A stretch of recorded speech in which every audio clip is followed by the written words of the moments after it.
हैदराबाद में Kasimabad police check post पर नामालूम मुल्जिमान देसी साख्ता बम फेंककर फरार हो गए।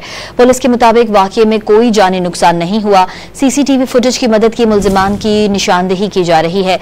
4 रोज कबल भी चेक पोस्ट नसीम नगर पर देसी साख्ता बम से हमला हुआ था। हैदराबाद में कासिमाबाद पुलिस चेक पोस्ट पर नामालूम मुल्जिमान देसी साख्ता बम फेंककर फरार हो गए। पुलिस के मुताबिक वाकये में कोई जानी नुकसान नहीं हुआ। सीसीटीवी फुटेज की मदद की मुल्जिमान की निशानदेही की जा रही है।